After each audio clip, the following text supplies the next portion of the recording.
the sounds and the smell of that fuel coming out of the back of that truck. Again, 3 engines off a T2 Buckeye, excuse me. Now he's smoking the runway and Michael's coming through and things are going to disappear because he's sitting right in the middle of the runway. Looking like he'll bust him through this smoke at any time now. I hope. There he is, that knife is. Hey, Mike says I can smoke too, buddy. Watch your ears as Chris Darnell pops the burners on us.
I was wondering what that was.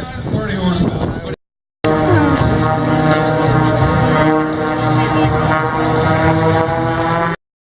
Smoke's coming out the stacks. Mike is coming past. He's got him on first. Rolls the airplane at first.